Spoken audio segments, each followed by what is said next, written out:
Hi. So before we jump into the topic or the presentation, I just wanted to mention that when I started my thesis 1.5 years back, I had no idea that the topic is going to gain so much relevance today.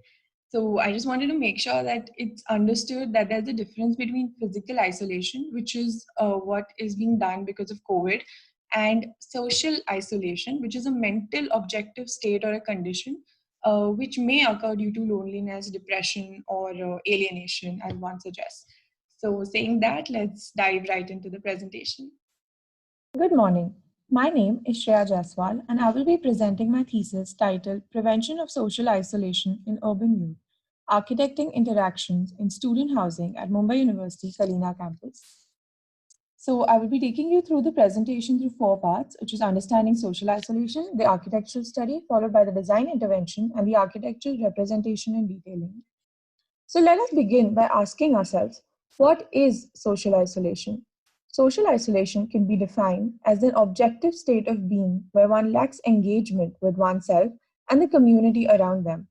The general causes of social isolation can range from a lack of sense of belonging, the lack of social ties, to even social exclusion, economic disparity, or physical disabilities. However, the preventive measures for isolation can be broadly categorized into these three: the improvement of social skills, enhancing social support, and creating opportunities for social contact. Architecture, design, and planning can hence prove to be an important facilitator for all of the above. So, why urban youth? It is important to realize that it is at this age of 18 to 23 that most college students are shifting to universities away from their hometown. And it is in this new environment, which is a merger of the home and the professional world, that they can become a better version of themselves. The general typologies inhabited by the urban youth range from institutes to student housing to offices. However, it is in the housing typologies that they get maximum time of their personal space. And if this time not spent well, can definitely lead to more chances of being socially isolated. Moving on to the architectural study, four site options were selected, thereafter which a site criteria was decided upon based on location, connectivity, and the disciplinary colleges within the college itself. So Mumbai University was finally decided upon and gone ahead with. Thereafter, the site study was conducted on three major levels, which was the user study, case study, and the site study. The user study helped us to understand the students coming to the campus, their mindset, and what they were dealing with, while the site study helped us to understand the overall architecture and the context of the university. The building elements and the building case study helped us to come forward with selected sample programs of hostels, which were thereafter helped us with our design. The site, as you can see, is located in Santa Cruz and is surrounded by the Methi River on one side with the highway passing on the remaining three sides. It is located in the vicinity of the Kalina neighborhood with the Santa Cruz station and the car station next to it and the Western Expressway in close proximity to it. So the primary studies were carried out through mapping, surveys, and the element study played a very crucial role in the entire study as it was these circulation elements like corridors, staircases, lobbies, and courtyards which helped me to understand what were the factors which allowed interaction to happen and what things could have been avoided in order to combat isolation. A further detailed study of this can be found in the dissertation book as well as the ARD report. So the inferences drawn from the study were that students spend a maximum amount of time in the hostel while they are in the campus. So although the buildings are still manageable for living, they are definitely not conducive for interaction.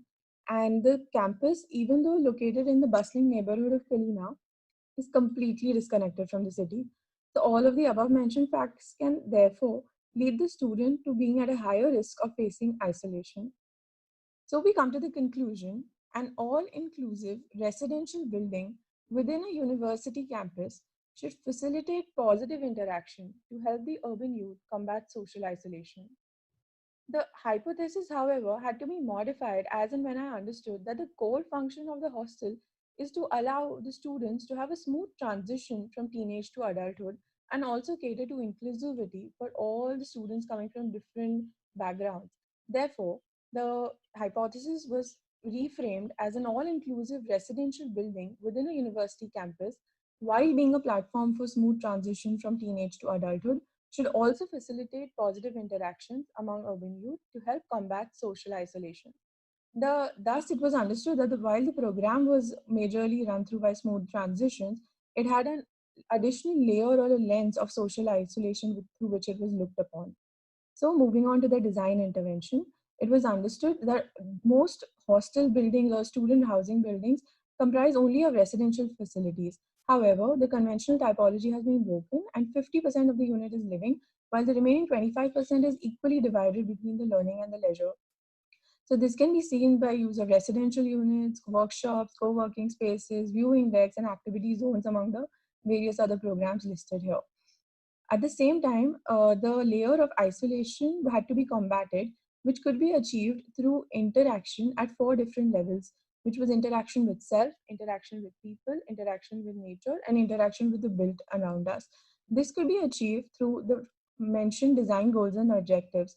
It had to make sure that architecture was permeable, sustainable, visible, contextual, among many other things. Thereafter, a campus plan was proposed in which, as you can see, the red is the academic block and the yellow is the residential block. The reason for doing so was because it is in the close vicinity of Kalina and therefore it brings more users in. The site, as you can see, had an existing hostel block at the center and a nala ran through the site. Thereafter, linear blocks were placed across the site, which was sprawling through the entire site. This helped us to bring forth more cross ventilation and also provide unobstructed views. The natural features were integrated since the nala was converted into a bioswale and a rain garden was also created. Plants were also planted on the west facade to prevent heat gain. A ramp was thereafter included, which acted as a thoroughfare between the main road of the campus and the city outside. Thereafter, the circulation nodes, the entry and the exit points, the access points were decided upon. And finally, the zones were created, which were of varying sizes and also of varying degrees of publicness and privacy.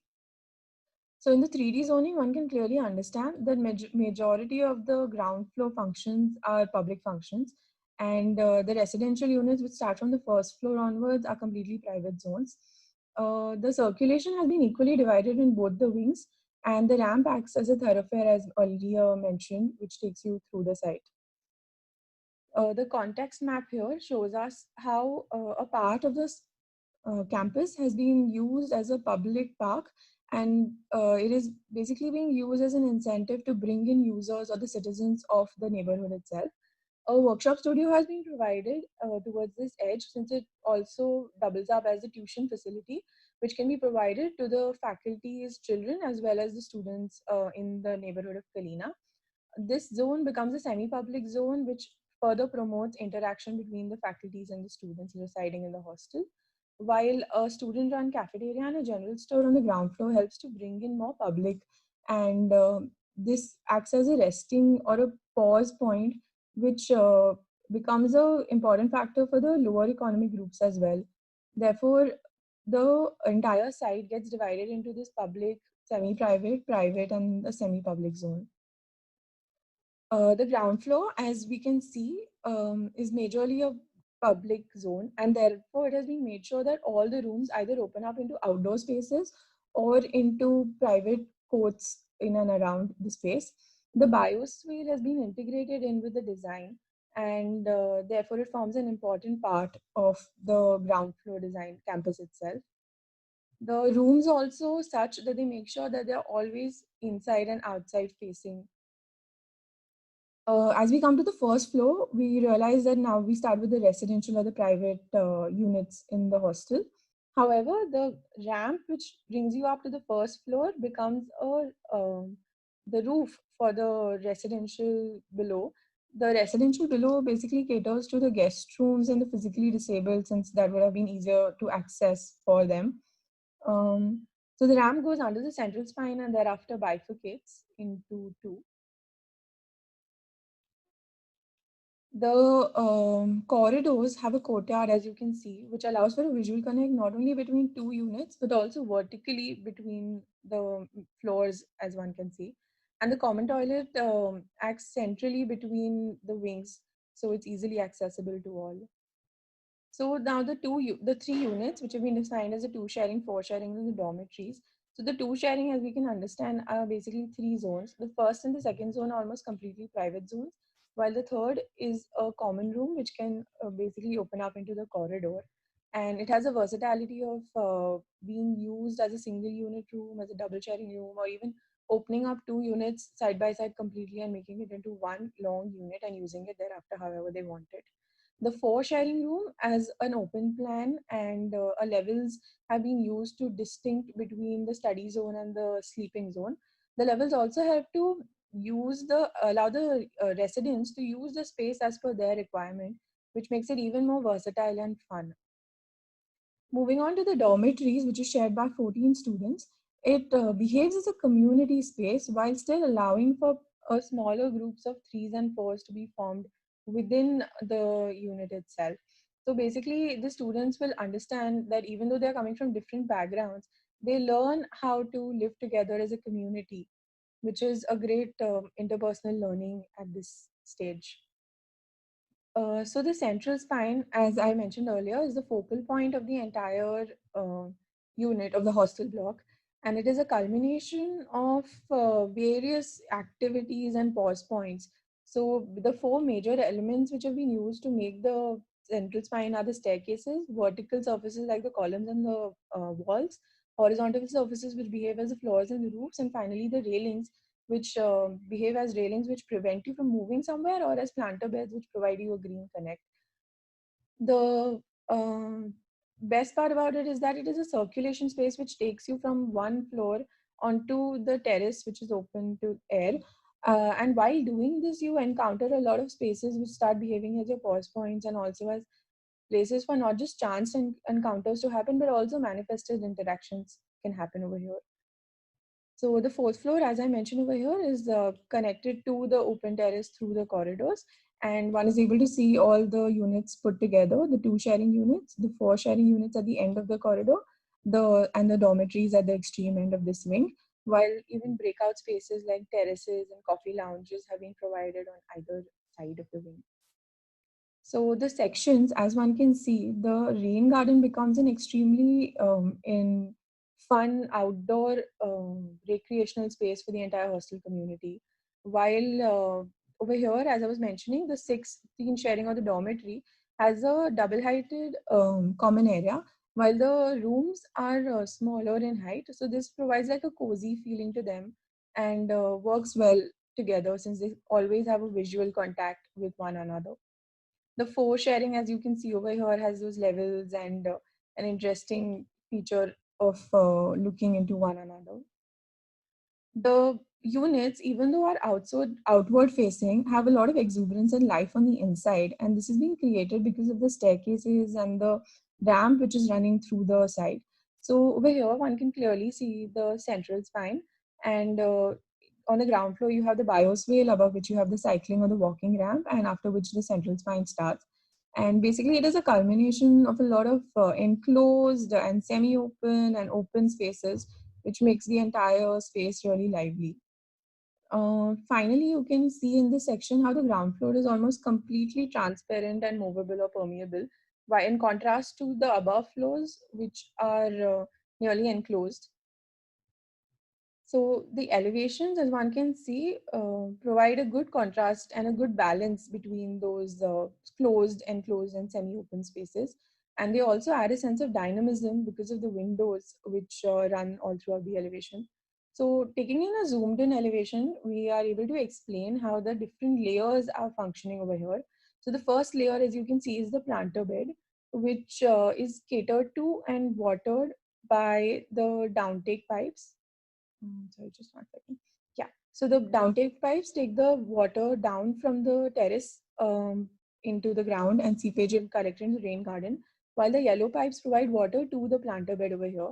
And since all the windows are accessible, each student can have his or her own garden right in front of his house. So this basically brings a lot of life into the elevation, and the liveliness of the hostel is basically brought forth onto the surface of the entire structure. You may also notice that all the windows are recessed. So basically that allows for shading, but at the same time, there's ample of daylight which enters right through the corridors. And even the ground floor rotating walls and the shutter walls follow the same ideology, allowing for a lot of transparency and indoor-outdoor movement. So finally, we can conclude that the entire hostel design allows for opportunities on interactions on the various scales for interaction with self, people, nature, and build. And this has been possible due to the various elements of staircases, floors, walls, columns, planters, vegetation, and all the 7 types of inclusivity which you can see over here, which has been made sure catered that has been catered to. Thus, we can summarize the design as a culmination of formal and informal activities, creating a context to facilitate interaction in the urban youth, thereby architecting spaces for meaningful engagement to facilitate a smooth transition into adulthood. Finally, moving on to the architecture representation and detailing section, the unit has been taken and further detailed out, in which it has been understood how the teakwood flooring is there. There's a niche which allows you to water the plants, and this is basically a vertical sliding window. We also have a bifold window which allows for a person to sit on the niche and enjoy the view outside, while there's obviously a safety railing provided and a lot of storage which is being catered to. The bed, as we can see over here, the under the niche there is a small iron rod which has been provided for drying clothes of utilities and louvers which are catered to that. Also, the reason for the shape was to allow sunlight to reflect, so it was calculated as per the required angle along with the light shelf. The iron grill is also an interesting feature as it was taken from the old hostel blocks and thereafter reused as a design feature in the new blocks. Um, as you can see over here, there's a folding table which allows for the people to use it from one level as well as from the other level. So basically, you have like again a multi-purpose of levels happening. While the bed, as I was mentioning earlier, is a Murphy bed. So it basically folds out and opens up into this space, and you can use it however you want, whenever you want, and again push it back in. So this you have an option of a lot of floor open space over here, as you can see. Also, the reason for making this space smaller in height as compared to this space was because I wanted the space to be like a niche or a comfort zone for each and every individual. And having something such cozy allows one to do that. Another thing you may notice over here is a small hole thing which has been provided in the floor. So the reason for doing this was so that it becomes like a dumping space. Since in the hostel you have an option of throwing everything on the chair, so now instead of the chair we basically can open the floor, put everything in it, and shut it again. So finally, the same section has continued downward as an end wall section of the rotating door with a steel canopy and the elevation as seen in detail. Thank you.